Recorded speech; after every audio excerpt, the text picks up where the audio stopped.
Hi, Kevin. Over to your right. Welcome to London. First of all, back down at welterweight. Is this a reset and a move back down to the division permanently, or is this just the next assignment that you've been given?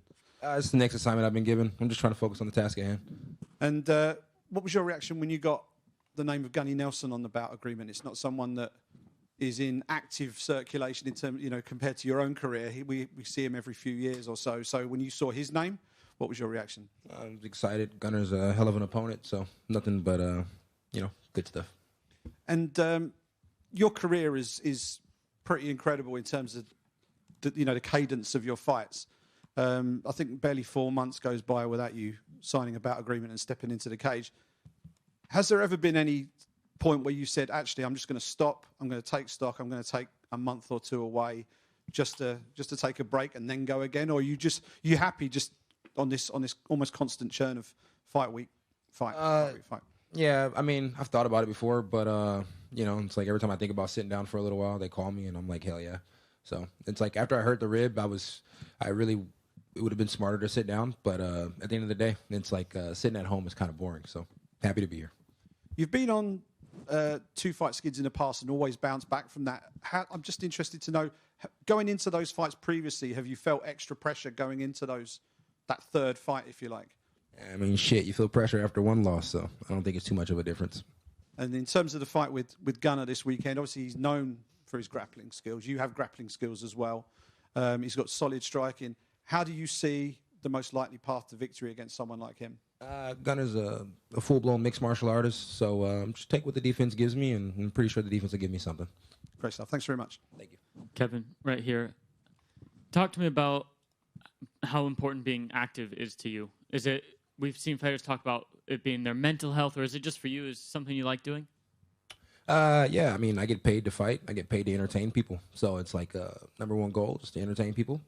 Second goal is to fight. But I can't entertain people if I'm not fighting, so they go hand in hand. And Gunner is very popular here in London. It's rare that you aren't the crowd favorite. How do you feel the crowd might be? Do you think they'll be mostly in your corner, or do you think they'll be mostly cheering on Gunner? I'm prepared to get some boos, and then by the time it's all over and done with, all his fans will be my fans. So I'm cool with it. And when this fight was originally announced, there were some comments saying, why is he taking a matchup similar to Ryan Derrida after the way that fight went? How do you respond to those comments about people saying, that Gunner's going to walk through you with the grappling? I don't make excuses. So no matter what happens in the last fight, we'll see what happens this fight. Kevin over here. I read something that you're the most active fighter in the last couple of years, 20 fights, very, very shortly after each other. Do you want to keep the tempo up, or is there a point where you say, okay, now I'm done and I'm going to quit? Oh, no. Fight as much as I can until the contracts are completely over. And when the contracts are completely over, we'll see what happens next. Is there a journey away from MMA for you? Yeah, I'm a hell of a hunter. Okay, thank you very much, man. Thank you. Kevin, right over here. Yes. Absalon for Karate Bushido. They all talk about the cadence of your fight. We know you like to buy good stuff after your fight.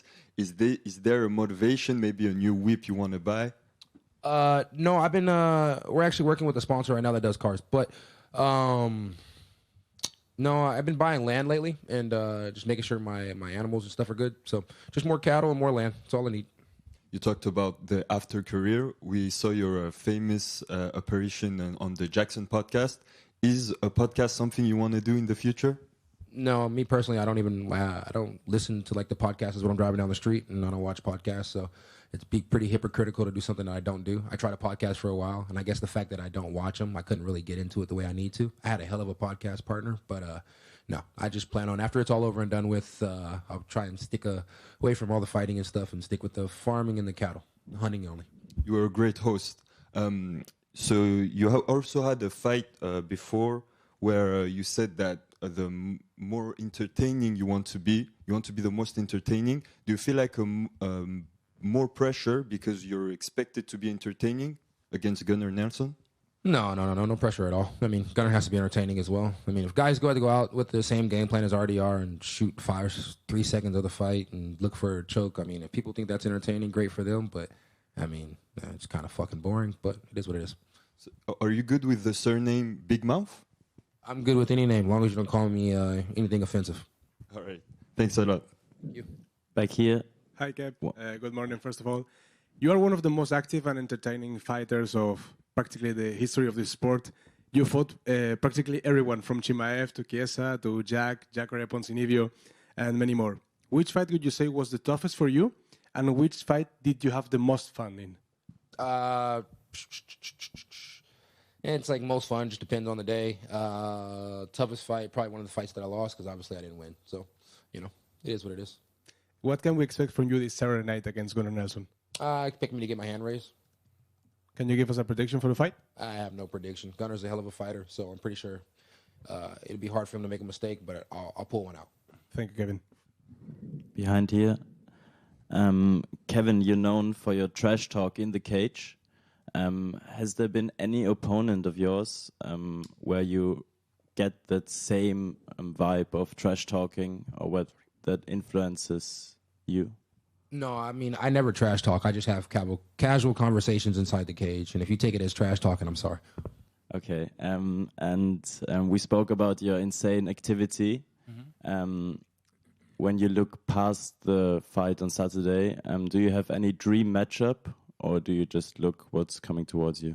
No, my dream matchup is just always putting more numbers behind the next check, So just get a dub so that way I can continue to get to a better spot in life. Thank you. Thank you. Hi, Kevin. I'm referring to your legendary finish against Jacare with my question. You don't predict anything for Saturday, but do you have dreamed about something? Like how in Jacare fight I said I had a dream about this? I mean, Jacare was more nightmares. I'm happy it turned into a dream, though. Thanks. It was a light question. Hello, Kevin. Since last summer, Shara Bullet constantly names your name as a desired opponent. You replied to him that you're okay with this fight, but you and him constantly have different opponents. So, while Shara Bullet is out of ranking, are you interested in fighting him? London was a far flight, and then I got here, and I'm sleeping on a twin bed. So, if you want me to travel overseas again, it's going to be a little more difficult. So, if he wants to come to America, I'm pretty sure I'll fight anybody. So, I don't really get what you're asking me. Are you asking me, am I going to travel again? No. I am asking you if you are interested in fight with Shara Bullet. I'm interested in fighting everybody underneath the sun. I mean, if you sign up for the UFC and you want to fight, I'll fight you. Fight's a fight. That's how I get paid. Challenge accepted. All right. Well, we can go to the locker room right now. No problem. Last question. Is that okay? Hi, Kev. So you said you have two heroes, Batman and Dana White. So Batman versus Dana White, who wins?